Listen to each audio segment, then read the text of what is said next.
We're gonna start, I would propose, the agenda that Lee sent out gave kind of a rough list of what we were gonna do tonight. So our roll call is that everybody is present one way or another except for Stephanie, and those who are participating remotely are Harriet and Graham. So we appreciate them participating remotely. I would propose that we, Harriet, could you mute? Could you mute, please, Harriet? if we start with item 5, and then we'll go back to the interview section when Gail arrives at 6:30. Can I have a motion for that? So moved. Second? Second. I'm gonna steal this. All in favor? Aye. Any opposed? Okay, so I sent you a rough cut of a way we could schedule the meeting with the public, so sort of an agenda for the meeting with the public. And I based that on the format that was used in 2018 when the prior Charter Review Commission had their meeting with the public, and their goals were a little different than ours because they really had one major question. So they presented the group with 2 questions, one of which was type of government, and the second one was what things should be added or changed in the charter. So for our purpose, I just tried to use that as a starting point. But the basic overview of this would be a meeting which would include a few words about the context of our commission, really to contrast it with the prior one. Then a short presentation by our facilitator, Kevin Butler. And then, what this describes as a group exercise where we would have people attending sit at different tables, and then in 2 different segments, they could look at 2 questions. So 1 question per segment. I didn't have the timeline when I did my draft, and I got that timeline on Friday, but actually the way they did it was they had 1 question discussed for 25 minutes, then they had a report out on that question, then they had a second question discussed for 25 minutes and a report out on that question. And when they did their when they devised the plan, the thinking behind this format is you have people sit at a table and then each person gets an index card. The first question is presented and each person is invited to write down their view, in a sentence or 2, their view on that subject. And the purpose of that is so that they can express their view before the table, takes over the discussion.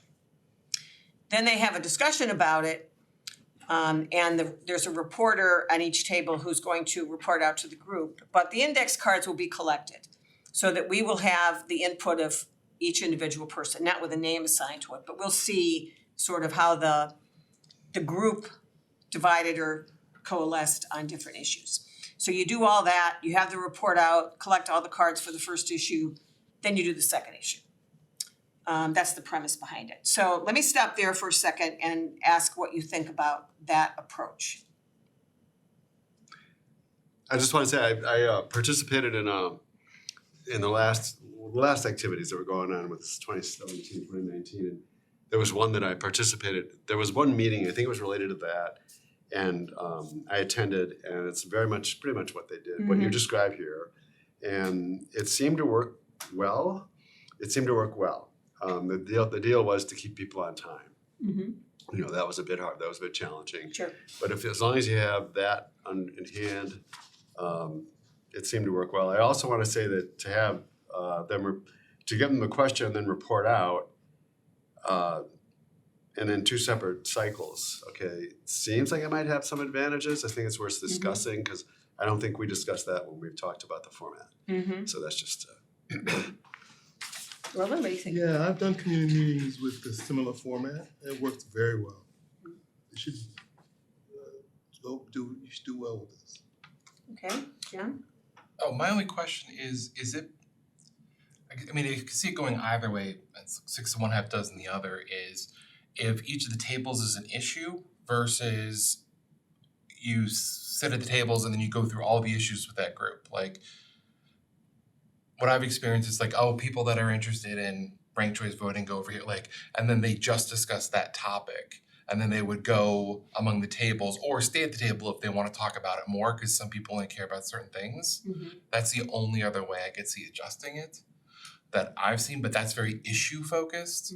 And so that's why I wasn't fully sure, the pieces you're gonna go through, also, they get up, they move, but it can interfere with time. So it's, that's why I said it's not necessarily better, it's just, The one thing I was thinking about when I was really pondering today about the number of questions is that when you really think about it, some of the issues that we've discussed and that have come up in the questionnaires that we got back so far are a little bit in the details, and I don't know that there's gonna be a whole lot of productivity in having a public discussion around whether we should have 30 days to fill a vacancy on city council versus 45. I really don't know that there's a whole lot of point in discussing that. On the other hand, we may wanna have a particular discussion point on how we elect city council, whether people feel the process for filling vacancies on city council is working as a general proposition. You'll see if you look at the questionnaires that there were some suggestions that if council is deadlocked, instead of the mayor making a decision, the president of council would make a decision. So that's a different way to approach that. And then a possible third one would be to ask people what they thought should be changed relating to the balance of power between the mayor and city council, such as, methods for collaborating and cooperating, which gets us into the reasonable inquiry point. So I think when you really sit down and look at our list of issues, there aren't that many that really I think will benefit from table discussion. But Drew, what do you think? I agree, it's not, we don't wanna get into the weeds too much at this sort of thing. If I were a resident attending this, I would want the opportunity to weigh in on every issue that's being brought. So I would want every table to have the same list of questions rather than pick your topic table kind of thing. I don't know when we'll refine the list of questions, but I would. Soon. Well, But we so- also could ask people, we could also say to them, if there's something else on your mind, you could write it on your card. Right. I was also wondering, will you want a Charter Review Commission member at each table? It's a little unclear about how this is gonna be Right, decided. well, we may want to do that. I know for the one that was done by the prior commission, Katie told me that members of the commission walked around and some of them sat with a table for a few minutes, so they kind of went from table to table just to kind of get a sense of what the discussion was. And it partly is gonna depend on how many people show up, how many tables we have. Right? I kind of like keeping it a little general as opposed to getting down in the weeds to facilitate conversation, but then giving them a chance at the end to touch on anything else that they wanna raise. It's probably good that we circulate through the process as well. Harriet, do you have any thoughts? oh, you're on mute, Harriet. Amazing that we still say that how many years into I this.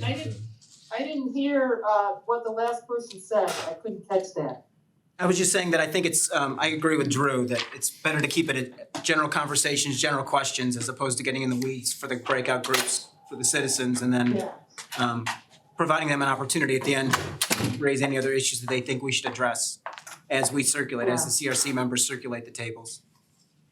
yeah. I mean, I guess, the only thing I think is that hopefully the cleaning up the language and making it gender neutral, that's, I wouldn't wanna talk about the weeds. I mean, I hope that stuff doesn't enter into this. I don't think it needs to, because I just don't feel like there's gonna be a whole lot of debate about that in Cleveland Heights. Certainly nobody. No, I mean, we could spend, look at how much time we spent going over the just reviewing what the previous commission had done in terms of making changes to clean up the archaic language and the gender problems. Yeah, but you don't wanna do that in a room full of people. Drew? No, I don't wanna do that. I'm saying I don't want that at all done. I think that's done, that's one of our buckets, cleanup of language. I don't think this should be discussed at all in these sessions. Okay. Drew? I think when whoever does the presentation on the current Charter Review Commission will include the fact that we are just doing that and that's a given. Because that's part of any Charter Review Commission's task is to update the language, clean up, that sort of thing. And then, Okay, so I think we can put that out there, but it doesn't have to be a topic of discussion. But I okay, think we should include that in our introduction so that people know that it's being handled. okay. Graham? Yes, I agree that general discussion tables, I think, would probably make the most sense so that people don't feel like they have to choose. Mhm. That's, I feel like it's more in the spirit of ranked choice voting to keep it general. Also, I guess my only question would there be opportunities for people to make comment publicly beyond their tables to the commission as a whole? Would we have like a general Q&A where people could address us directly? Well, I think partly that's a matter of how much time we have, because the community center would like us to be finished by 8:00, and the timeline that was used last time would have us finishing at 8:30. So we have to talk to the community center about how much time we have left. I would say we would want to emphasize to people both before, during, and after this meeting that there are opportunities for them to come to our meetings, one of our many meetings, or to send in comments if they would like to present comments. But I'm not sure that we're gonna have enough time at this event, like to add 20 minutes for general comments from the floor. I mean, if we could do it, it would be great, but I'm just not sure we're gonna have that much of a leeway at the community center. I think that makes sense with time constraints. I just feel like some people will probably come with that idea in mind, and so but yeah, I guess maybe then we can direct them to come to one of these other meetings. Well, and I would anticipate that we will tell them in advance, here are the major topics we're going to discuss. You'll have an opportunity to give us some, a note about what else you'd like us to talk about. And by the way, you can also do this, or you could also do that. And you don't have to wait for the meeting to have your input. And I do feel like the smaller tables will allow everyone to engage in that discussion, like you were saying earlier. It's a good way to make sure that everyone who comes has their views heard. Mm-hmm. Stephanie, do you have good thoughts on this? Sorry, I'm kind of catching up. I was just thinking, I've done facilitating for Future Heights when we've done those community crowdsource conversations. Mm-hmm. And what I think works really well is having the assigned groups. So for example, for us, each of us would be a facilitator with each group. So we would be at a table, I'd be assigned to the orange group and Drew would be the yellow group or whatever. And people who are attending, especially if they register ahead of time so that we know, we can assign them to each group and they can have discussion. So it's a smaller group, so people can actually speak and be heard. Mm-hmm. We can have some questions ahead of time and kind of help facilitate the discussion. But that way, and then we would have a bigger group report out. So the intro that you didn't catch because you came in a couple minutes late is that the format for this would be, people would be at tables. To the extent we can, there could be one of us at each table, but it depends on how many tables we end up with. But we would tell people, here's a couple topics we're gonna ask you to talk about. And maybe only two, but tell them you could also let us know about any other issues you have on your mind. So all the tables would talk about the same topics, and then we would have report out. So we do one topic, get a report out, do the second topic, get a report out. But to do it in a way that hopefully allows for the people at the table to respect, giving everybody an opportunity to be heard, but at least their card gives them an opportunity to be heard. Yeah. So they can submit that and we know where people are coming from. Yeah, I think my suggestion would be we just try to structure it as much as possible. I know you were mentioning there's a limitation on time for the community center. Mm-hmm. I think we are in control of how much time is spent. So if we decide ahead of time, these are the people and this is the table they're assigned to, and we each have a facilitator role and we're kind of helping guide the conversation and make sure we stick to, or you could be like, 10 minutes left, everybody, you know what I mean? Like, then we don't have to worry about spilling over. Well, but the challenge is, if you follow this timeline, you're going 2.5 hours. And if we start at 6, the community center wants us finished by 8. We're already to 2.5 hours, so we're already up to 8:30. So what Graham was asking about was, could there be a general provide comments open to everybody kind of segment to this? And I don't think we're gonna have enough time at this event to do something like that. No, and yeah, maybe it's a separate thing, but I think Mm-hmm. I don't know, can we do like registration is preferred so that we have an idea? Oh, yeah, we could ask. And then that way, and then if, I know for Future Heights, like if people show up that day, which people do, they just get assigned at the last minute to another group. So you can make the groups as big as you need to based on the number of facilitators you have. So I think we need to be structuring this to work for us. Yeah. I wasn't necessarily envisioning that we would assign people to a table. I know what they did for this last meeting is they just told people pick a table. And people just sat wherever they wanted to sit. I think I prefer that structure because it could get a little chaotic, but that would be my opinion. Yeah, I think one of the challenges is whether people will pre-register, and then you always have the interesting challenge of people who pre-register and don't attend, and That people does who don't happen. pre-register and Yeah. do attend. But I think like we all just keep track of that and make do as it happens. I don't know, that's my preference. I think it works pretty well. Registration isn't be a barrier to participation. Like people would then maybe feel if they didn't register, but were free then on the day that then they couldn't come. You know, like Yeah, I think you can it's say like especially registration is preferred but not required in any way. I don't know. It just helps to organize it. But that's just what I've learned from an event that seems to have a similar format. Actually, Harriet, you've been at those crowdsourced conversations. Do you have any feedback? You're on mute, Harriet. Yeah, I think they work pretty well. I think it would be important to say registration is preferred but not required. So I you don't do wanna like the have any idea barriers. of having one person at each table. You know, if it breaks down like that, depending on I guess how many people arrive, but having us seated at tables really in that conversation would help us so we can come back to this room and talk about it. Yeah, I would agree with that too. I think also it depends on the skill of each table's facilitator. I mean, half an hour per question should be plenty.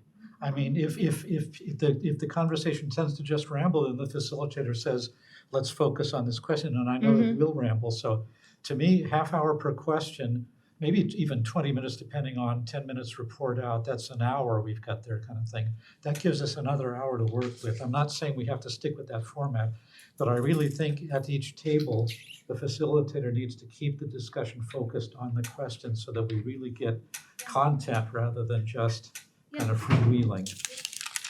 So what do you all feel should be the short list of topics that we would present for people to discuss at the meeting? I'm gonna jump in and ahead because based on our previous discussions, I think out of this commission, two things we want to recommend to the city council is to put referenda on the next ballot about ranked choice voting and a hybrid ward and at large council structure kind of thing. I think those I are don't think we issues. voted on that yet, we've talked about it. I know, I'm gonna just bring it up. Those are issues that we've all agreed are of concern to some of us, of great concern to some of us. They are issues that we won't be able to squeeze into a revised charter because they just are too big and too complex. But I think that most of us would agree that the city council needs to ask the residents of Cleveland Heights if they are interested in these two things. So I'm just putting it as a future thing because otherwise, if we try and talk about ranked choice voting at this meeting, it's gonna go sideways. I have a feeling it really will. So you're contemplating that we might recommend that city council should solicit views of the residents on those things, but that it not be included in whatever changes we propose? At the moment, yes, because I'm thinking that to craft a ranked choice voting structure for this city is beyond our competence. Similarly, a hybrid ward and at large, because I don't know how to break down the demographics to make sure we have equal representation on, say, 4 wards kind of thing. If we could do that, that would be great. Then we could give them a package to submit to the voters for, you know, referendum kind of thing. But I'm not sure we'll be able to do that in the time that's left to us. Well, I think regarding ranked Well, choice, that would, vote, you wouldn't have that. right, You exactly. wouldn't have that anyway. That wouldn't be our charge anyway. We could just say we wanna go with ranked choice voting, Board of Elections, figure it out. Really? I don't think we'd have to specifically Well, delineate what the Law wards, department. what You the, don't want the Board of Elections to figure it out. how did you guys deal with it, Lee? Again, just on the issue of ranked choice voting, since I'm an advocate for it in University Heights, I would want to defer any questions about that to Kevin Butler. For wards, we did put together a proposal for wards, a charter amendment for a hybrid ward and at-large race, which didn't pass through our CRC. Something to take a look at, but it's also something Kevin Butler and I can help draft the charter language for it before he can send it. But the University Heights Charter Review Commission drafted language for electing city council by a hybrid method, Yes. including defining how you would divide up the city? That is not what our charter language had. Our charter language provided for a independent commission to draw districts. Okay. Some cities have council draw the districts themselves and vote on it. So, you know, that's the same issue as statewide, citizens, not politicians. Whether or not you want council members drawing their own districts or not. But yeah, that's whichever route you would choose, Kevin can help draft that. And I believe. So could I ask a question, Lee? So the Charter Review Commission drafted the particulars of a hybrid system? Is that what you're saying, that the Charter Review people did that? Or did they assign the law department to do that? Well, we happen to have some lawyers on our commission, so we drafted it. I'm sure the law department over there reviewed it before to a vote. They didn't have any comments, I don't remember any. But yeah, we had a full charter amendment for hybrid ward at large council elections sent to our council. And we can grab that from the University Heights report if we want to look at the actual language. And I believe, Lee, on the ranked choice voting, not asking you to take a side, but I think there was quite an extensive report as well about that with an attempt to break down how it might work in the city. Am I remembering that correctly, or was that from other reports? Just like the wards at large, we had a proposed amendment to that too. And it was quite detailed, as I recall, because it was trying to sort out how it would work in the various situations. Yeah, you can take a look at that. Yeah. Right, that's in the report. Can we? Yeah, can we take a look at what the Charter Review Commission did on both of those? The University Heights Charter Review Commission. We already have that. Yeah, so at some We have- future meeting, we should go back and look at those specific proposed amendments so that we Although I can. don't think the hybrid at large word proposal is in our report. That would be separate. I'd have to get a copy of that for you That'd be great. because that didn't pass our CRC. But we don't have that. Could we get that as well as review what's in there about ranked choice? Yeah, Lee said he will find that for us. I know that most of that ward proposal is pulled from the model city charter too, so take a look at that too. I'm sorry to derail the conversation, but I'm thinking that those two topics might be too cumbersome for the public discussion kind of thing. But if other people feel that they are worth discussing that this thing, then I will certainly won't oppose it. What do the rest of you think?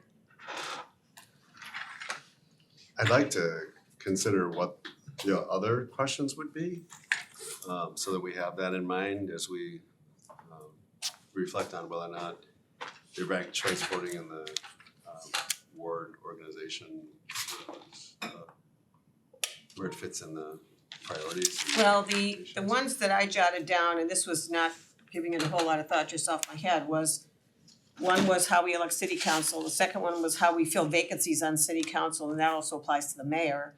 And the third is changes relating to the balance of power. But, you know, reasonable minds could differ on what should be on the short list. I just wanna clarify for this event, I mean, are we going with like as the commission, we are thinking these things.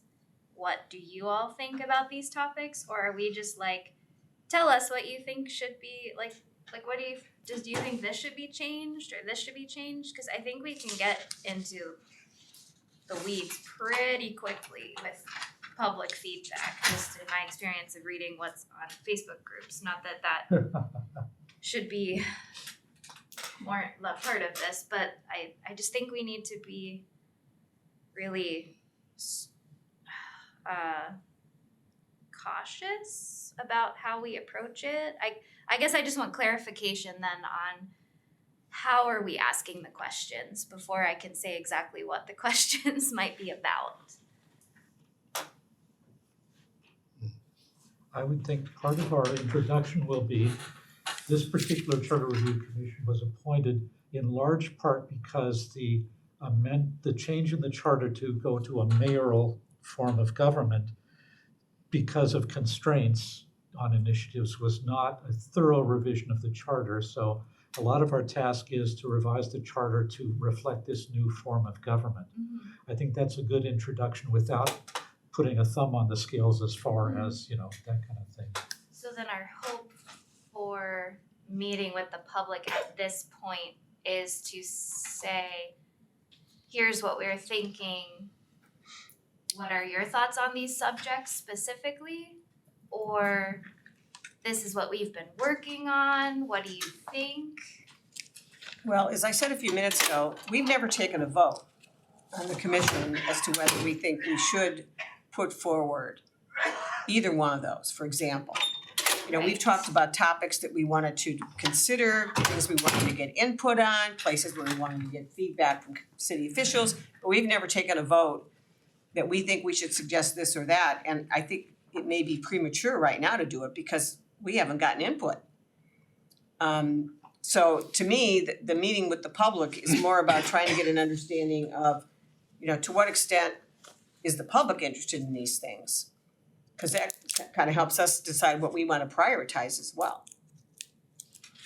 But what do you all think? It seems to me we have a template here with the survey of elected officials. Can we derive questions from one through all of them? Maybe some of them like ethics, I don't know what we ask, but there's enough grist here to derive some questions. When you say some questions, what do you mean? Well, what changes, if any, should be considered regarding the balance of powers between the mayor and the city council? I would tone that down a little bit, but I can't hear what was just said. Could that be repeated? I'm saying we have a template, the survey of elected officials, and we could use that as a way to derive questions for the general public. Well, the survey that we sent to the public officials was based upon the questions that we've all developed. You know, we made our list of issues and that formed the basis for it. So I think I'm not sure where you're going with using that as a basis because we asked about a lot of things. And we don't have enough time to ask about a lot of things at this meeting. So I think it's for purposes of the meeting with the public, I think we have to pick a few, Okay. 2 or 3, that we I can. disagree. Like, I feel that constraining what the public is going to give us comments about, I think it would go against the spirit of the public meeting. You know, like, instead of saying, we're gonna specifically talk about, you know, for these 30 minutes, I feel like we should present them, like Willem was saying, kind of with our general survey of things that we're thinking about. Not saying that this is something we're definitely gonna do, but these are things that we've been discussing and allow the public to give feedback on any number of them. You know, I think that would be an effective way for us to gauge what people are thinking about and how we can then focus. Because if we decide ahead of time, these are the 3 things they're gonna talk about, then of course we're gonna get feedback on those 3 things. But, you know, it just may not be actually reflective. Well, I think one of the challenges, Graham, in trying to figure out a format for this meeting is how to conduct the meeting in a way that we're going to get valuable feedback. If you have a free-for-all discussion, you could end up getting a whole bunch of disparate comments without getting any sense of whether there's a critical mass of people who feel one way or the other about that issue. That's why I think it's, you know, I'm suggesting that we pick a few topics where we think, you know, I think there are some people in the city, we've all known this anecdotally, who think we should consider changing the way we elect city council. There are some people who think we don't need to change it.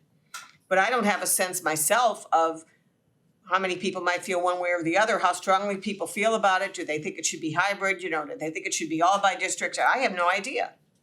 But I don't think we can give them, if you do a free-for-all kind of presentation, I don't think we're gonna come away with meaningful information. But what do you all think?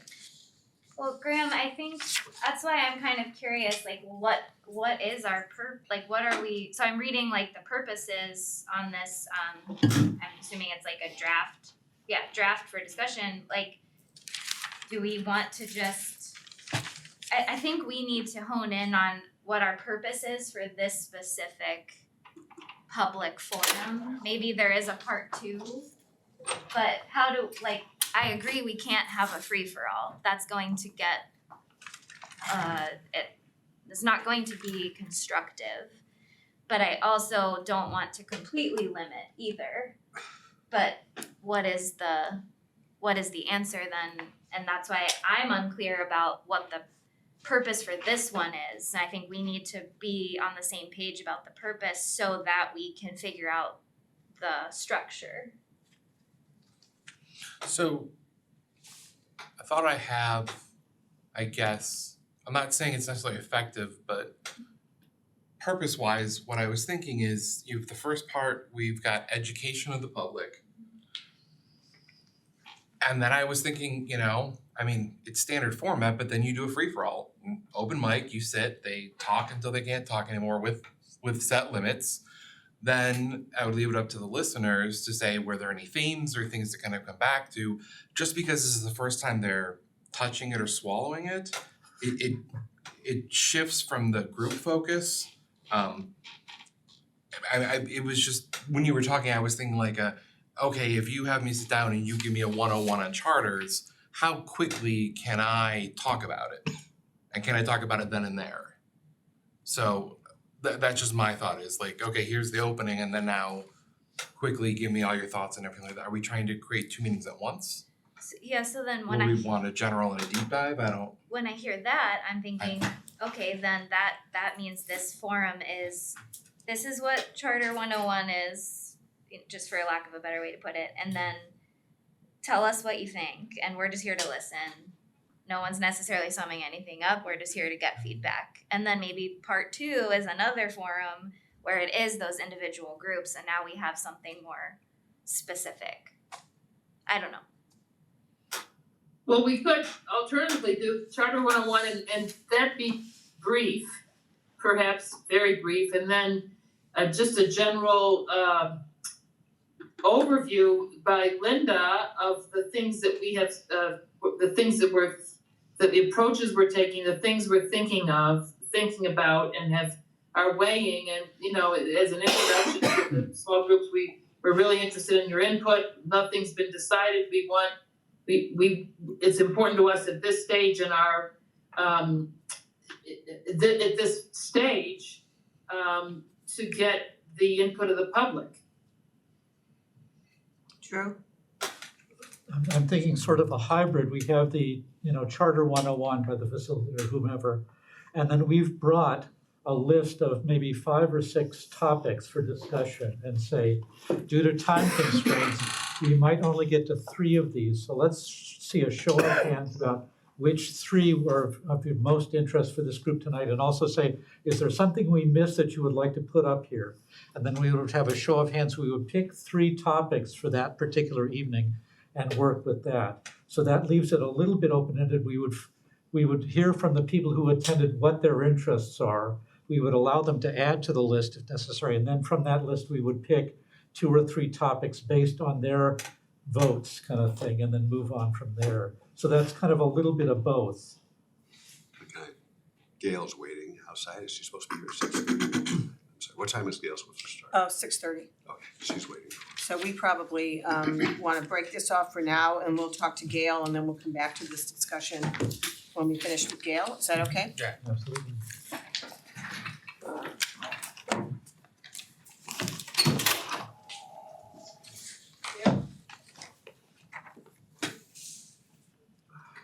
Good to see you again, Stephanie. Me too. Sorry you've been going through it.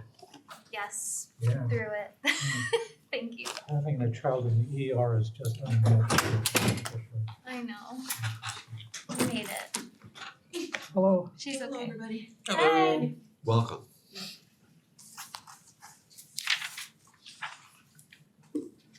Thanks for Where would joining you us. like Gail, to- why don't you sit over here so that you can be seen on the camera?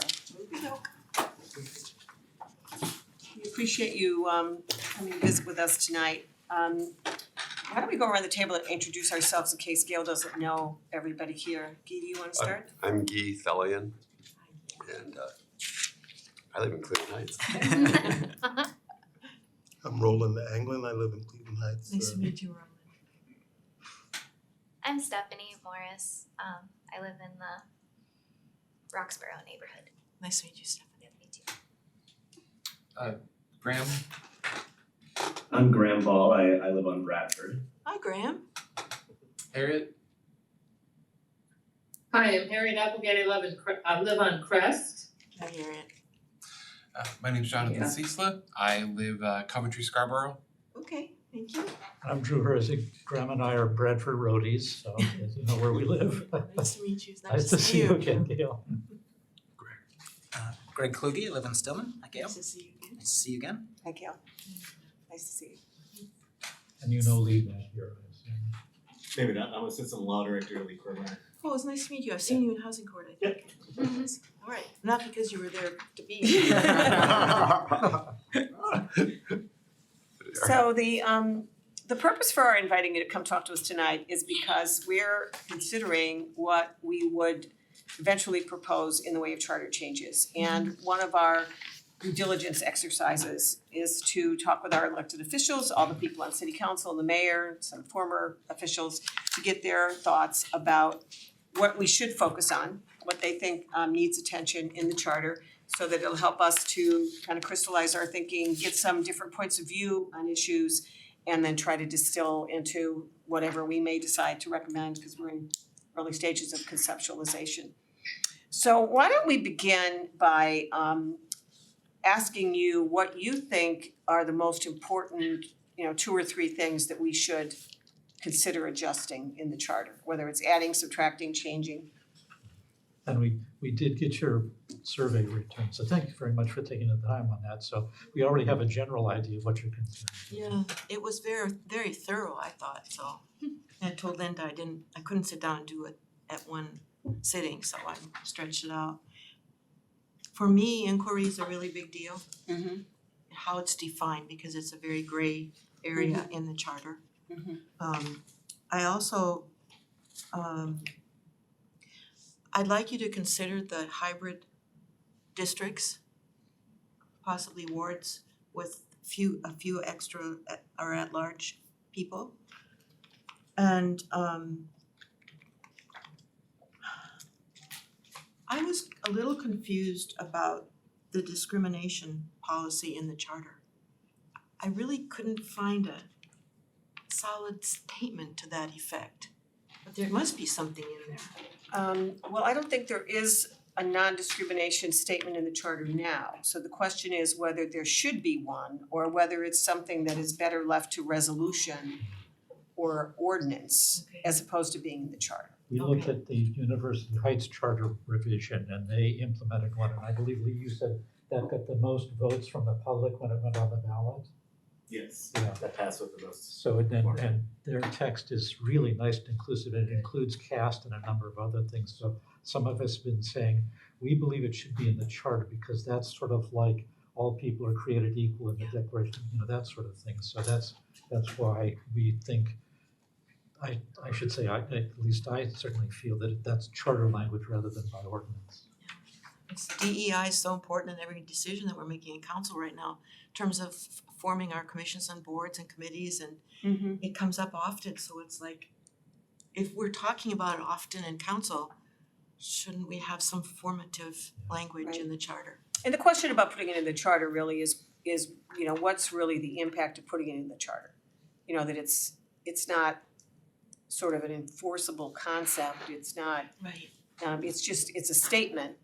But is that something suitable for the charter, or should it be more in the form of the resolutions, which we may already have a resolution at least, but I think it'd be hard pressed to find somebody in Cleveland Heights who doesn't support the concept of non-discrimination, so But it's then- more a question of where does it belong? And my feeling is if the language is in the charter, that's the foundation for ordinances on specific issues relating to non-discrimination. So rather than trying to do it ordinance by ordinance to create a non-discrimination policy, we have one set, and then the ordinances can build on that foundation. Guided by it. Yes.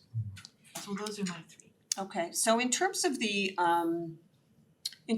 whole issue of inquiry, my understanding is that there's sort of been a change in the way that that's being approached between city council and the administration, that the current operating principle is that if somebody on city council wants information, they can email the director, or if they want a director to come to a meeting, they email them, and then they're supposed to get a response. So my question was, is that really working? And you had made a comment in your responses that maybe there's a 23 to 30% response rate. So I guess my follow-up question is, has there been reporting back to the mayor that this doesn't seem to be working? Yes and no. Okay. Through the memo of understanding that we were all operating under until September, when President Hart announced change. Yeah. I believe they had a discussion at that point that the memo of understanding was not working, that we were not always responded to, and that was frustrating for some of us that were trying to use that methodology.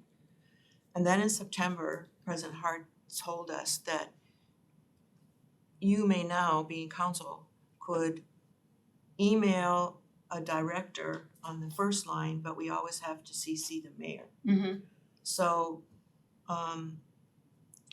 I've got a question out there right now that I've asked for some information from a director and had twice been ignored and not responded to.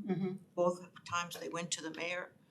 And so today, what the mayor's also asked us to do is if you don't get a response from a director, then please let me know. So I let him know today that I first started asking in December 5th.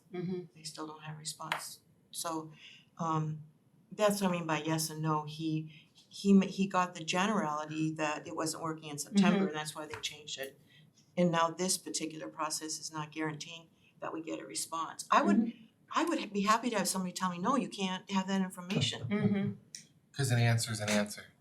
Yeah. At least you have an answer. Exactly, Or wait till the meeting. exactly. That's where I'm at right now.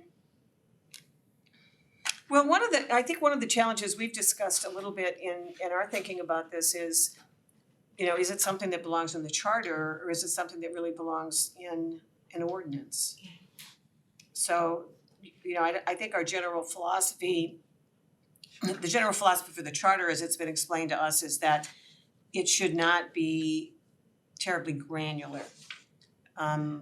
Processes may need to change over time, and because it's difficult to change the charter, you don't necessarily want to put procedural things like that in the charter. It might be better to deal with them in an ordinance. Now, there may be some high-level principles that could go in the charter.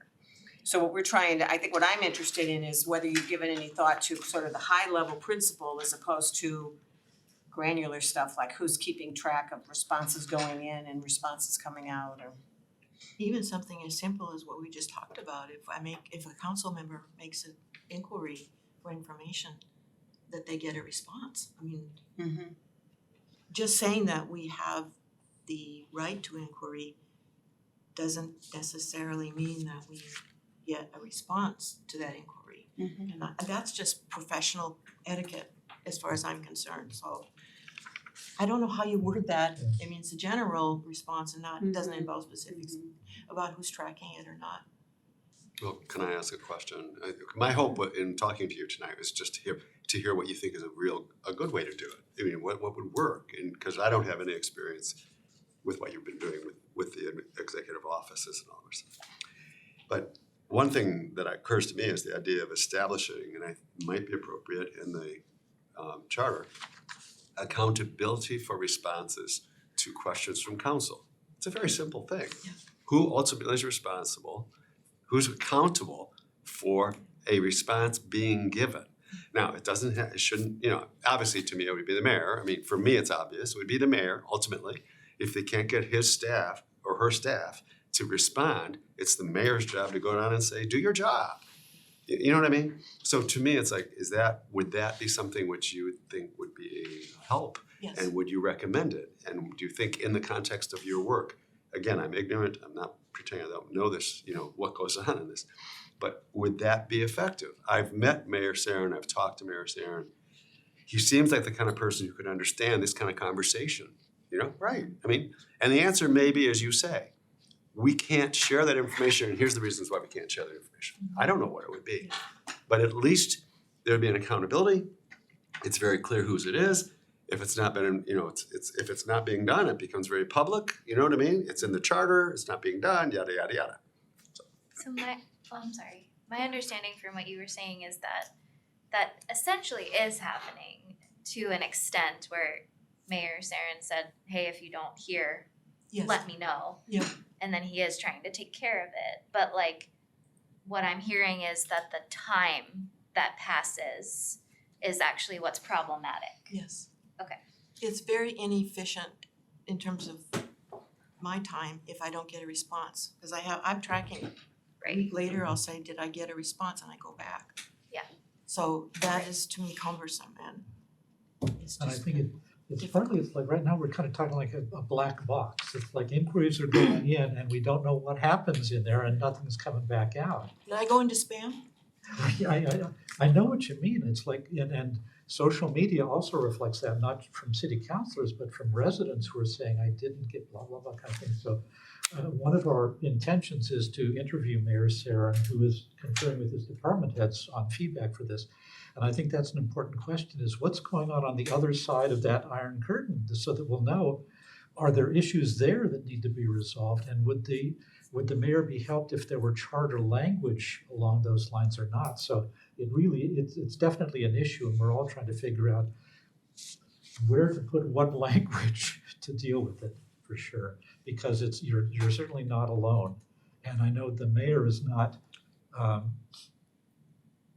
thrilled with the perception of black holes kind of things, so, yeah. So is there no mechanism by which, there's no deadline for responses?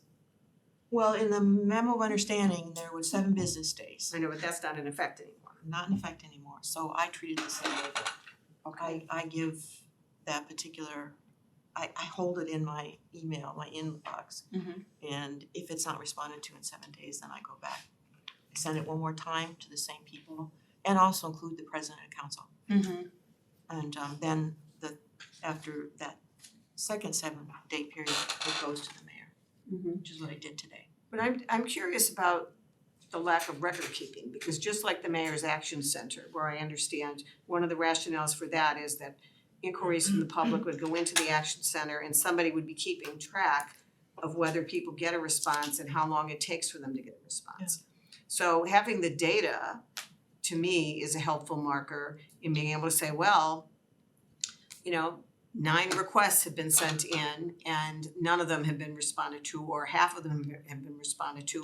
Also to identify whether there are particular departments who are doing a better job than others in terms of responding. But if you don't have somebody keeping track of it, it seems like a a lot of burden on individual council members to have to keep their own tally sheet. Excuse me, we were under the memo of understanding, we were sending, including Addie, our council clerk of council, in the copied, and she was tracking. Like these few last people, or emails, I'm sorry. I haven't included her, and so I've tracked them myself, but she will come back in a couple of weeks and say, again, though, timing, just as you were saying, it's like, That seems to me the real issue. yeah. The bigger overarching issue is time. Graham or Harriet, do you have any comments on this? Maybe then, we just need to include timely or speedy in our, in whatever we say, right? It's kind of hard to get too granular on that, Right. Like how do you enforce a timeline? Yeah, I'm having trouble hearing what people are saying, including Gail. I'm sorry. I'm sorry, Harriet. So it's a big issue.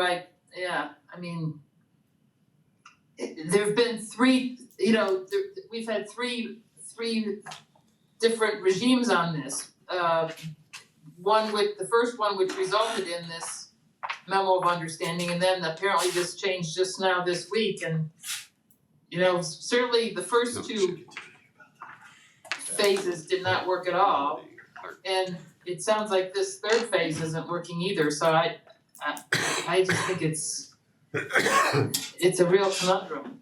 And it may need to go, need to go in the charter, something might belong in the charter in the case of, many cities have mayors and councils that are at odds with each other. And I think we should assess this by looking at, if you have, and I'm not saying we do have right now, but if you have a situation where the mayor is at odds with the city council, crafting a charter that would deal with, a situation of obstruction is important. It doesn't speak to this mayor and this council, it speaks to, what often happens. I mean, if you look at every city in the country, maybe a third to possibly a half have a relationship of hostility between mayor and council. So, it seems to me it makes sense to put in the charter what would guarantee that city council get what I think people are in pretty much agreement that they should get, which is access to department heads. I think it's interesting to note that I looked at the other charters. We had gathered a set of charters. We have Lakewood, South Euclid, Shaker, University Heights. None of them address this. They don't have the reasonable inquiry language. That language is typically found in city manager charters. They don't have anything on this subject. There are days when I think the sentence just shouldn't be there, because the sentence suggests there are limitations on what city council is entitled to receive. But I think the bigger problem, that maybe is a temporary problem just based on the people involved currently in Cleveland Heights, it's just the practical problem of collaboration and coordination. And I think it's challenging to figure out how the charter can be productive without getting into the weeds. I mean, you could have some generalized statements about how people should cooperate. Another thing that's interesting to me is that some of the charters say that the mayor may attend city council meetings, the mayor may participate in city council meetings. Some say that directors may attend city council meetings if the city council is considering legislation affecting that department, but they don't have a mechanism for requiring the directors to attend.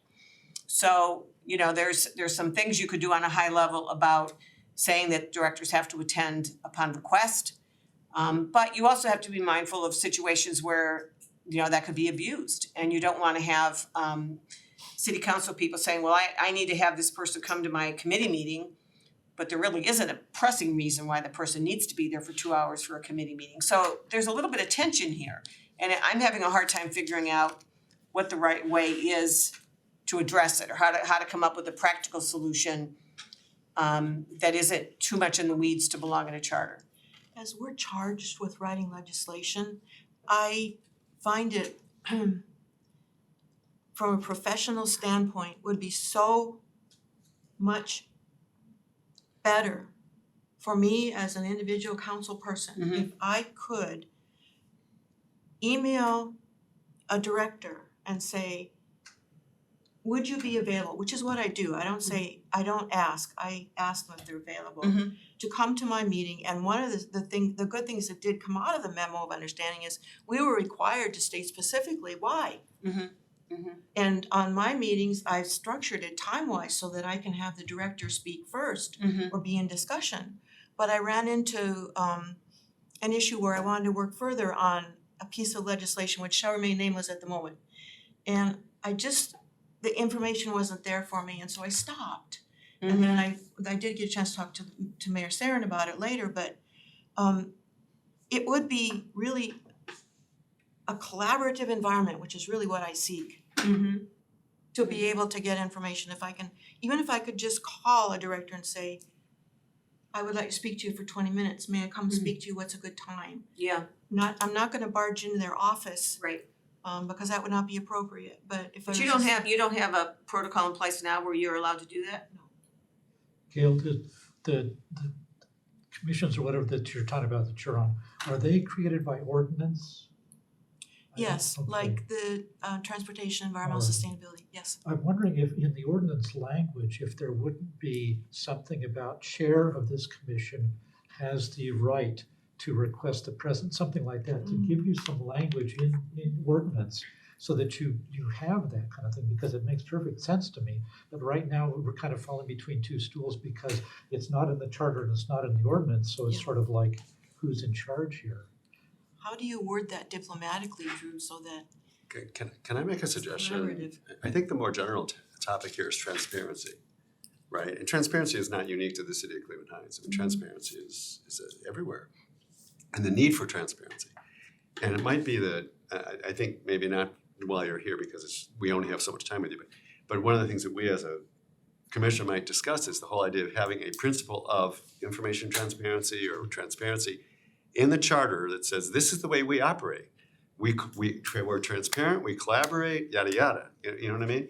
That might contribute to a resolution, because then if we do believe that, all right, then there are consequences. And one of those consequences is that when council wants information, or when there's a need for collaboration, then we should see that collaboration. And if there isn't, then again, anyway, that's the idea. To me, it's the general idea is transparency, and we could I think talk about that. part of the problem is, we've got a current charter, and we've got on the city council at least 5 radically different views of how to interpret that charter. So general statements are charter language, we need to do that.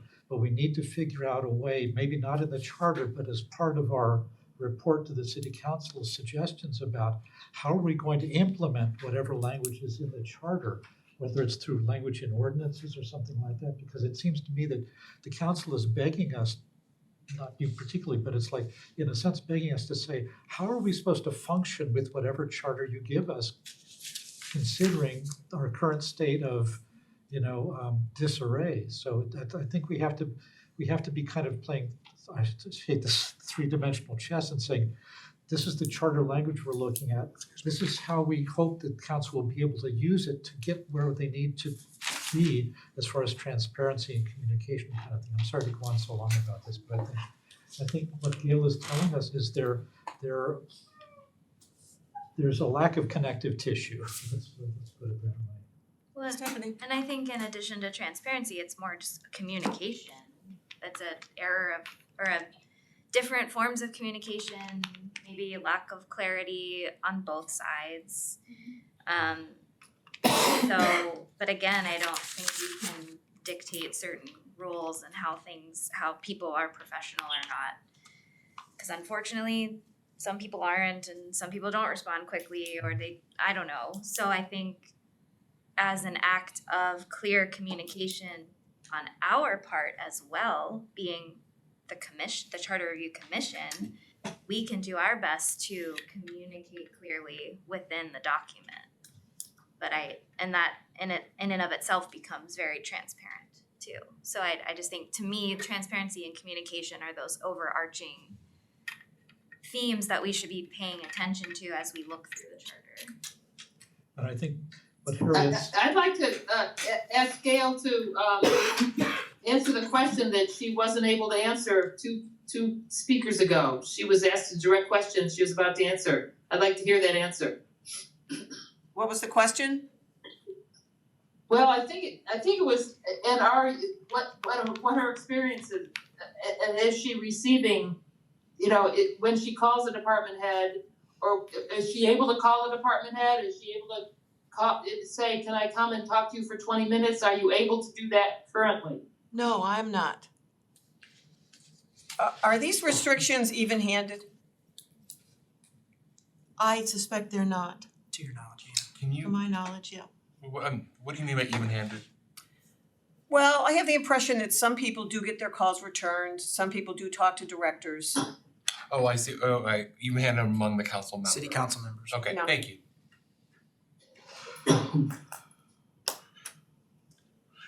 Can I ask a question? Greg, I think at one point in time you said there is a city that actually has the department heads and the mayor and the department heads making a report periodically to the council. Can you tell us anything about that? Well, I was just looking at Beechwood City Charter, and their city charter states that, just looking at this section. City council can pass legislation requiring directors and city employees to attend all city council meetings when requested to attend by council and participate in all discussions relating to their respective departments. So Beechwood directors are all appear at every city council meeting. And if there's anything dealing with their area, they first give a 5-minute report, and then city council can ask questions as needed. I just want to say that makes a lot of sense to me. It's just general language in the charter, then city council kind of has, Greg, I heard two things. It said required or as requested. so it says, city council, let's see, I think the city council can pass legislation, I believe is what you were saying, right? the requirement that the directors and city employees attend all council meetings when requested to attend by council. Okay, when requested, not always, but when Correct. requested. Okay. But they do have to pass, all it is authorize them to pass legislation, so then they have to take the next step, or no? I wanna make sure, I might have misheard. Council, it's just listed under council duties. Oh, okay. So that's charter language that says the council has the Duty. authority to pass an ordinance to require that. So that, in a sense, makes sense, because I think the important thing is that the decisions should be made by the entire council, at least a majority of the councilors, so that each individual councilor cannot be continually requiring different city employees to attend meetings just on their own. I think it really has to be a council decision so that it's not abused by, certain individuals who just might have a burr under their saddle or something like that. Would you say there should be a way to do that? Like, should it be through email, or can it be a phone call? I mean, that's the thing that our current process for some of us is email. Yeah. And I've never spoken to any of the directors on the phone. I think when I was on the city council, the emails were important as records. It's harder to get a phone record kind of thing. In an email, the source of the request, the nature of the request, that was all on record.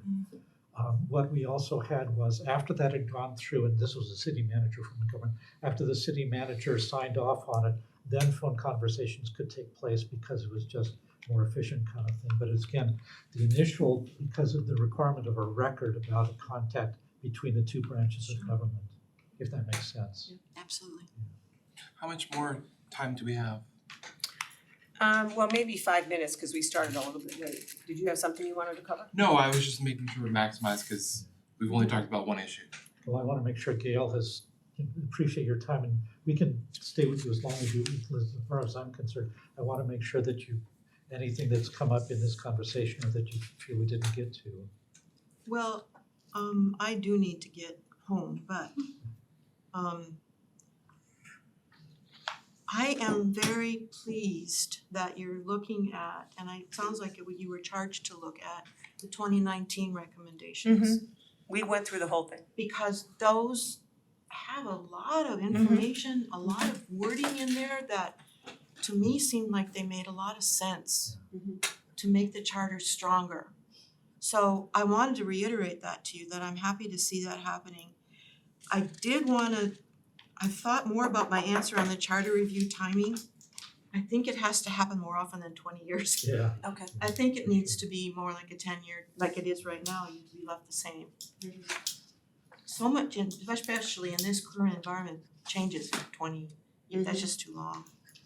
So, and I did wanna reiterate that the budgeting process that we're working through now, we've done for the last 2 years, has made me feel as a council person involved, and it's been transparent with the public, and it's just the way it's been set up by President Hart, where we would, and the mayor, where we'd see 1 or 2 directors each session that we had, gave us the opportunity to formulate our questions for the next time and the next director that we saw. So I much appreciated that process. So, I don't, and one of the pieces you spoke to, you mentioned the hybrid ward distributed that large. Is there anything more you wanted to add to that outside of the survey or touch on? Well, the Model City Charter, which Kathy Petrie referred me to, and I'm finding that really interesting to read, it suggested that underrepresented areas, if they had a ward person that was their council person, those people would be better represented as having somebody that lives within that district. And also, it would make it less expensive to run a campaign. yes, absolutely. It's better for And- democracy that way, I Yeah. think, yeah. Yeah, so that's what I liked about that particular component that the MCC mentioned. Gail, we're also looking at, so that you don't have to keep running for office if you're appointed and then turn around, that sort of thing. I appreciate your look at the timeline and all that, because we've been getting that from other counselors as well, that needs to be revised so that this crazy, like, you just got appointed, congratulations, you're on for a reelection again kind of thing, Yeah. needs to be fixed, yeah. So does that language make sense that if you made it municipal, the next municipal election? I think so, because that's basically Then it what the would've chair been- is about, yeah. kind of thing. We'll be looking more at that, but your concerns are registered for sure. Thank you. Yeah, we're looking at it, and I did, today I looked at those other charters to see how they all handle it. It's kind of interesting, but for the most part, they seem to take kind of a similar approach. Some of them have different time periods in terms of how you decide if somebody's gonna serve the rest of the term or if they have to run again, and it's how many days until the next election. So they're a little bit cumbersome to read, but I think the tension on that is really between letting the voters weigh in on an appointment that's been made in an unorthodox way, if you consider the election to be orthodox, and to have city council or the mayor appoint to be unorthodox. And then, so there's that tension, and there's also the tension of how many times should somebody have to run for office in a short period of time. I'm glad you're looking at it anyway. Yeah. Because for people like you who invest a lot of energy in that office, to say you're just a placeholder is really invalidating all the work you put into it, so we don't wanna do that to people. Thank you, Drew. Does anybody have anything else specifically you'd like to ask our Councilwoman Larson? Anything else? Okay, Can Gail, I- anything else? Can I just offer, I mean, I'll speak for myself, but I think I'll speak for all of us, that if something occurs to you that you didn't say today, please reach out. Yeah. And probably these things, send, you know, you can You reach. could always come back. We meet regularly. No, I would like to come back to another meeting, I found it very You could helpful. have so many free Yeah. evenings. You were one of the two, I think you were one of the persons that attended as a public representative. We've had two, you're one of those two, so thank you. What you are doing is so important. I appreciate you all agreeing to do this. And it's interesting as a new council person how important this document has become. So this is important for all of us. Thank you. Thank you very Thank much you. for Yeah, taking thank the you time very to come and much. meet with us. Thank you.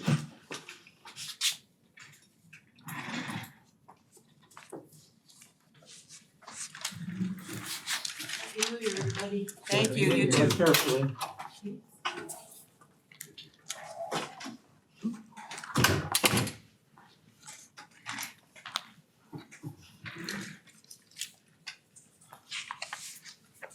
So the Beechwood example is helpful. Yeah, that was interesting Take a look language. at that. And again, for me, it was important that we really grab the language because at first it says they're required, but it turned out it says, no, they may require them. So that's really critical to have. How you guys doing back there on Zoom? All right. We'll try to get people to speak up for you, Harriet. Yeah, it's hard, I mean, I have to say, it's hard to hear, some of you guys too, so I'm sorry. Okay, we'll try to speak up. Probably has to do with where the microphones are. I will, I saw you. Yeah. yeah, Hey Drew, I'll let that. Drew, when you speak, could Yeah. you possibly maybe take your mask off, cause you're sounding in particular muffled. I'll just speak louder. I am not willing to put my health at risk, Harriet. I'm sorry about that. Okay, There's too yeah, much- please speak louder. As we know, we've got the second biggest wave of COVID going around. It's just second to Omicron. Yes, exactly. No, that's- Yeah. Okay, so just speak louder, I apologize to people at the table if I start shouting. No But problem. yeah, if we get one of those kind of like Romulan vessel. I'll ask you, Marker, Can't that stretch to come on Is it table? that, We I don't don't know know if it's that microphone, I don't know if that's at the bottom or at if the top. it's, yeah. 'Cause if it's in the above, so we won't know, yeah, so we're gonna look at it Further after. away from the board, the harder it is for us to hear you. Okay, So like, Jonathan, we can hear super clearly, but for the We'll use a next little bit more diaphragmatic support. It will be good for us. there you go, just a little projection. Yeah. okay. But maybe, Lee, you can talk to the tech people about whether we can fix something to make it easier in case we have to do this in the future. So, to circle back where we were when Gail arrived, and thank you for reminding me about Gail, I had lost track of time. So Drew, you were talking about presenting, maybe 6 topics and letting people do a straw vote essentially to pick from that. So what would the 6 be? Well, I think balance of power, it's that sort of thing. I think, people might be interested in ranked choice voting. They might be interested in the hybrid ward and at-large system kind of thing. And then I think a few others came up here, but I'm not sure what they would be. So, but again, respecting what Graham said, I want to leave it open enough so that we are hearing from the people who attended what they would like to discuss. So, open to other stuff. See, I think if you look really hard at the list of issues, there aren't that many that really would merit from a whole lot of discussion in a large public meeting. Because some of the, the nuances about how many days to the next election or, should you have 50 signatures for somebody to run for city council or 75 or 100? I'm not sure that's a productive use of everybody's time. No, I agree. So I'm interested in what you all think would get on that short list beyond the 3 that Drew mentioned. And I want to make sure that I'm clear that what I want to do is give the people who attend a sense of agency, that they are helping craft the evening that they have shown up for kind of thing. So that's why I'm saying we present some topics, they can add topics if they want, and then we decide which are the 2 or 3 topics that we will devote the rest of the evening to so that they feel more skin in the game as far as the discussion goes. I feel like it could also come down to the facilitator at the different tables, if that's the model that we're working with. I think that all of us on the commission here would be capable of facilitating a conversation about the charter at this point. I think we're all pretty well educated on these issues. So yeah, I don't know. I guess I just don't have a full vision of how it would look. So One of the points that came up earlier was do we want to designate particular tables, say, for a particular topic? Which to me, this conversation brings that back in the sense that if people from the public say, I'm concerned about X, Y, Z, or I'm concerned about Y, or I'm concerned about Z, if you had a table dedicated to that topic, then they would have a place to go to talk and to give us that feedback. And if we haven't anticipated it, then that would be another, there'd be another table designated for that. And if too many people want to talk about wards, then you have two tables talking about wards. So I'm just wondering if that's possibly to consider. So I mean, my impression from the discussion was that wasn't a good idea. Well, what do you think? Why that? No, Okay, what do we- That just Yeah, happened, so yeah. that was what you don't like that. They don't like that. Okay. No, I mean, and that was my impression, which makes sense, cause I could see it going both ways, but the impression I got was everyone liked the general idea. No, I like the general idea in the beginning, okay, because you want, as in particular, partly because of what Drew's saying, you want the people to feel they have agency. They came for a reason. They don't want to be ignored. But if they came for a reason that isn't among the two that we've chosen, then what does that mean? Does that help them? Well, but again, the idea would be that we would tell them in advance, these are the topics that we, are gonna present for group discussion, but you'll have an opportunity if you want to provide us with your ideas about another topic to do it at the meeting, or you can do it before the meeting or after the meeting, there's other opportunities to provide input. It's not like this is a one and done. Okay. But I think it's interesting that Drew, you mentioned those three things, and I just, say to all of you, what else would you put on the list? Because I'm not sure that there's a whole lot of topics beyond those three that aren't really in the weeds kind of stuff, but what do you all think? I mean, I was looking. Well, I have this is more a question than a thought. I mean, I think a lot of the other things that we've been talking about are, does this belong in the charter or is this should be in an ordinance? And I'm not so sure that, I think as a charter review commission, we should be the ones deciding that, in the sense that that's our charge really. I think it would be getting a little bit into the weeds to talk about, to raise questions such as you mentioned, Linda, should it be 45 days or 50 days or 45 signatures or 100 signatures? And it seems to me that,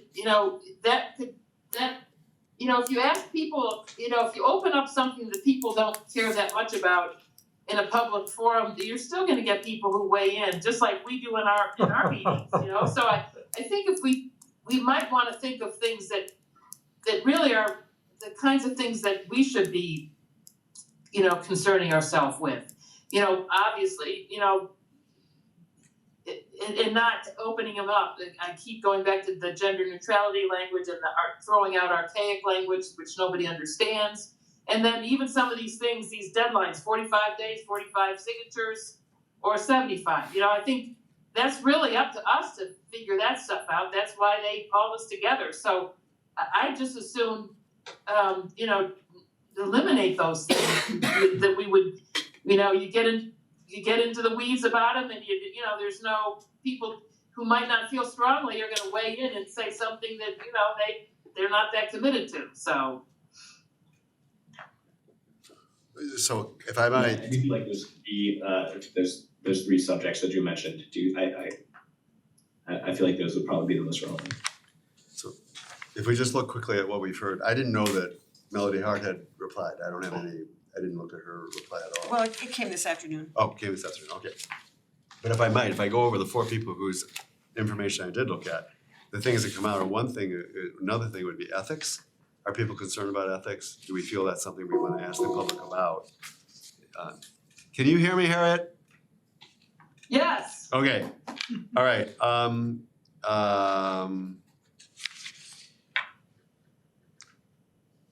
To me, the ethics point is inextricably tied to training. It's kind of a package in my mind. There are ethics requirements generally now under Ohio law. There are some training requirements, right? Like sunshine laws and Yeah, as Kevin Butler explained it pretty. Or a delegate. Right. I agree with Linda, and I think that one is really a no-brainer. I don't think anybody would say, no, we shouldn't have any ethics or training kind of thing. All right, so may I take a step back from our discussion at this point, if I might, just something that I've thought about but haven't expressed. In one sense, what we have to do is look at who is our audience, all right? Now, we think of our audience as being Cleveland Heights public voters, et cetera, et cetera. But in reality, our audience, I believe, is substantially the council. Because if council doesn't see a purpose, a reason, a desire, if they don't have it, And the then mayor, what's that? and the mayor. And the mayor, okay, but then they can just ignore it. So by bringing the question of ethics to the public at a meeting allows us to be able to say, and for the council, if they attend, to hear, you know, this is something that's important to the community. So if you ignore it at your own risk, because they've already told us it's a big deal for them. Everybody on council so far has said yes to that. No, I understand, but ethics can mean one thing to one member and another thing to another member. So I'm only saying that what we're doing is we're also gathering information from the public so we can then make our case to council. Public has made it clear they are concerned about this or concerned about that. So that's where ethics would show up for me. I think that 3 topics would be plenty. I don't know that we need more. And also, if you wanna leave space for people to, like an openness to like, hey, this is another topic I'm thinking of, they can just write it down and we can have a box of papers that they drop it in and it's anonymous if they want it to be and we Well, it can- will go on the little cards. okay, Everybody gets a then- card. then I don't know that there needs to be a whole lot of extra time for discussion about a free-for-all of topics. I would like to ask at the start, after we've outlined, these are 3 topics that we really definitely want to get to tonight because we think they're important. Are there any other burning questions that people here tonight would like to have discussed, time permitting? Just to put that out there, and say, you know, okay, blah, blah, blah, so-and-so suggested, so show of hands, people who would be interested in discussing this tonight. And if there's not a big show of hands, then we say, then please put your thoughts on a card so that we will capture them. So just, again, to make it feel more transparent, more Yeah. interactive, whatever. Yeah. Assuming there's more than 3 people who attend, you know. But I also think that they should have a chance at some point to not just put it on a card, because one of the things that people might wanna be able to do is say what their ideas are to persuade other people who are there. So just putting them on a card, I don't think is giving them the kind of access that people have spoken that have opined that they should have. It seems like they ought to be able to say it. So, You know. Harriet, so the point is that if we tell them that, put it on the card, that's one way. And also, inform them again that our meetings are open. There's a section on the agenda of every agenda that you come and talk to us. We want you to come and talk to us, but you gotta come and talk to us. That's at least if you want physical, their physical presence would be one way to do it. We've talked about the possibilities of offering email. I think, Lee, you've already said the email address is available. Yes, we have that. So they can send in ideas by email. And what we don't have is a recorded line, right? If somebody just wants to call in Right. and give their line. So that would be something to extend it even further. But I think, Harriet, I'm totally sympathetic to what you're saying. I'm just saying I think we have some mechanisms in place. We just have to make sure people know about those mechanisms. Well, I was actually speaking to, and I'm not saying we should necessarily accommodate this, but I think a lot of people would come to try to persuade other citizens, not just us, of the importance of something or other. Well, I guess what we have is a practical time constraint. I mean, right now, we're already asking to have the meeting go from 2 to 2.5 hours. So how long do we want this meeting to be? I don't think it should be longer than 2. No, correct, I already think that's long. yeah. Well, why can't we, I don't know, like adjust just some of the time that we've allocated? Say we have 30 minutes, Yeah. like we do a breakdown of what's taking longer. So we have 30 minutes of Kevin who will be giving the presentation.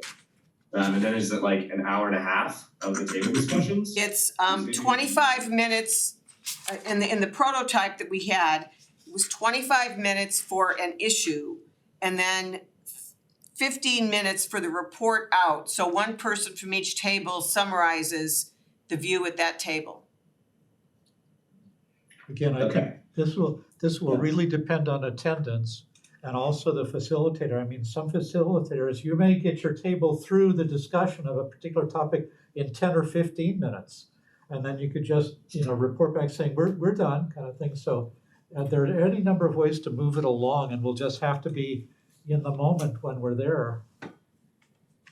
I think we could cut the 101 thing to maybe 15, 20 or 25 minutes. We don't need a full half hour for that. Well, no, I We're suggested 15 minutes to Kevin. Oh, okay. Oh, I think that's good. I don't think we need any more than that. I just feel like if we cut down a little bit on the table discussion time, then maybe there could be some time for if people want to address the room as a whole. I think that the smaller discussions should happen first so that people feel more comfortable in a smaller group. And then we can come back together as a larger group and leave a very structured amount of time for open discussion on any other topics. Maybe other topics came up if a small group finishes early and they're talking or someone has a burning desire to describe what they wrote on their note card, they can talk about it in the open forum. And at that point, connection has been established, relationships have been established, and people will feel more comfortable sharing. Mm-hmm. Yeah, we could do that and just keep it limited, 2 minutes per speaker to allow more people to talk. Yeah. And I don't even know if I like limiting it to each person. That's very. You kind of have to in Cleveland Heights. I get that. But I think you can say like this is I think it just depends on the person facilitating it, moving people along. I don't like to get into the woods of like. I gotta tell you, in a public meeting, Yeah. you're gonna be people are gonna be very critical if you're letting some people talk longer and you cut other people off. I don't wanna be the person moderating that discussion. I guess. I mean, I know it's worked in the other thing, but There's something about the tie to government. People go to a very special place. well, and that's why I think I don't know. Because they get into the equity and the fairness and Guess. all this other stuff comes out. I'm not dismissing that or disagreeing with that. I just think like I don't know. Well- I got nothing. Well, a nice way is, you could do 2 minutes per person, and if we're done with it, everybody can go a second time. Like, there are things you could do because in that way, okay, 5 people want to speak, cool. And went through 10 minutes, you got a little more to say. I mean, you can kind of If structure nobody it. else wants to talk. But then you break it up too, so they can't just stay on that rant or talk about their garbage can or whatever. So You know, on the subject of new things or other things that people wanna bring, what would be your response to the idea of offering that we are actually gonna have a second meeting where we will address, if there are things that are brought forth that have not been addressed in this meeting, that we will have another meeting, to make that promise. Because otherwise, that's one way of helping people feel that they will have a chance to talk or they have a chance to talk, whatever. Well, I think we had contemplated when we talked about our original kind of total flow, that we would have another meeting towards the end of our process. Right. You're really talking about another meeting sooner. I'm talking about information meeting. I mean, And I think we have to just think about the amount of planning that has to go into that. And whether we have the bandwidth to do that as opposed to gathering information in other ways, like spending our time, talking to people that we think might have input for us. I'm not dismissing the value of input from our residents, that is very important. But my question would be given that we're planning this meeting, how much more planning time would you need to have a second meeting? well, do you want to know how much time went into Yeah. I think we're gonna have to be in the moment with this. When we get there, we size up the amount and the number of people who are there. We find out if they are not satisfied with the evening, that they want more discussion on particular topics, then we can offer that based on our stamina kind of thing. And that sort of stuff. I mean, we're just gonna have to ride the horse when we get on it, so to speak. I hate that metaphor Yeah. because it. Well, and the other thing to think about is, we are going to invite people to use time to Mhm. write down, if they have another topic, and if we find out that a whole slew of people wanna talk about something, okay. You know, we'll look at all those after the fact. I mean, I'm not suggesting we collect these things and throw them away, we're gonna look at them. You know, and you'll see that the prior commission summarized them. They did a report that summarized, here's the comments we got from table one, here's the comments we got from table two, so you could look at it and see Mhm. there are themes. And that I think will be very informative.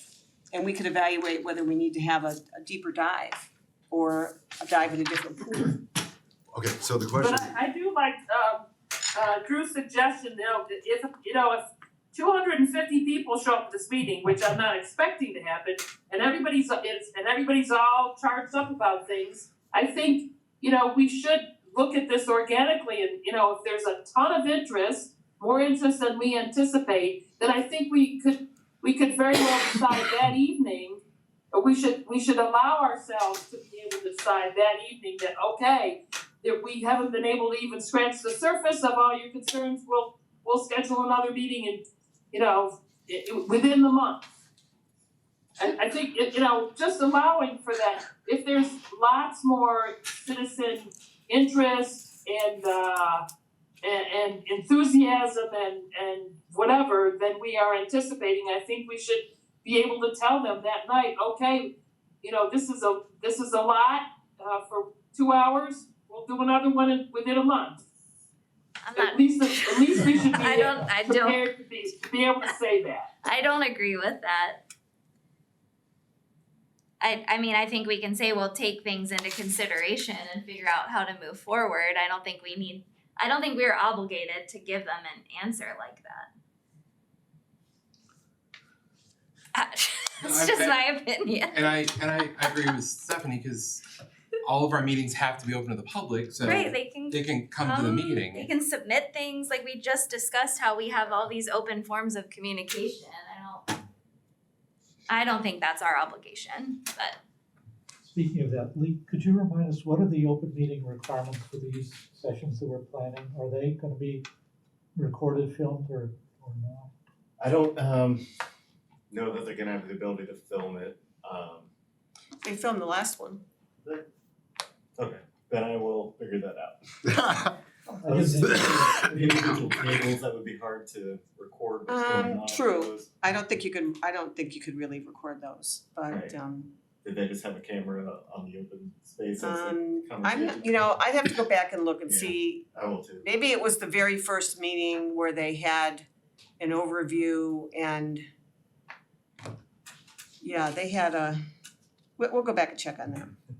So basically, though, this will be an official meeting of our commission, Right, which means if we have a quorum present, we can make decisions right there. So it's not like we have to think through everything at the moment. We will be able to make some, valid decisions for the commission at the meeting. So yeah, if you wanna stop and do a roll call and take a vote, we can do that. just in case we need to, do something. It's an official meeting, at least that's just all I wanted to establish that. And to be clear, the prior commission had 3 meetings with the public. They had one at the very beginning, where I think they had their intro and kind of an open, the members of the commission could ask the facilitator questions and the members of the public could ask the facilitator questions. That happened in one meeting. Then they had a second meeting where they presented topics. If you all wanna do 3 meetings, we could do 3 meetings. It just depends on how many meetings you wanna have. Well, of course, that commission met for almost 2 years. Yes, they did. But Yeah, we're not having that first meeting at all, right? I mean, that's not something we anticipate. we could. I understand, but no one has expressed that interest. Okay, so can I just summarize, since I've been a proponent over here for maybe another meeting, et cetera, I was gonna tell you where I'm at. Where I think we're at is if we can go to this meeting saying that if it looks like it's important, just say, we will give consideration to having another meeting based on what you give us, based on what we've heard and based on what we get from you on your cards, et cetera. I mean, to me, that would be enough. That would be sufficient to say that we will give consideration to have another meeting. I agree with Stephanie in the sense that making a promise is no. I don't think that's a good idea. There's just a lot involved there a lot of points of failure there. We don't wanna really expose ourselves to that kind of thing. So, but I think we should be prepared, if the circumstances warrant it, to say we will give consideration to having another forum for you to attend. And that would please me sufficiently. So I know I mentioned this before, but I'm still unsure about what our purpose is for this forum. Is it just open feedback? Is it questions? Is it both? In my mind, what I'm interested in is, if you presume these 3 big topics, what I would like to know is, are the residents wanting a change in the charter on those things? Do they wanna change the charter to add ranked choice voting? Do they wanna have hybrid election of city council, or keep at large, or do all by districts? Do they want something in the charter on balance of power? Then I say we have breakout sessions, like groups, we go through each of those topics in an allotted amount of time, and then leave time for open discussion at the end that can be taken into consideration by us to choose what we do with those additional topics and that additional information that they share. That would be my recommendation, whatever that's worth. Thank you. Can you just do that one more time? Tell us those 3 real quick. The 3 big The topics, 3 big topics are. balance of power, ranked choice voting, hybrid city council. Okay, thank you. And hybrid city council to me means change what we're doing now. It may not be hybrid, it could be all by district, right? Do we wanna even say, even raise that as a possibility, Which, all districts? but I don't know, what do you guys wanna do? I think it should be a discussion point. Yeah, when we introduce it, we can say there are different ways of doing it,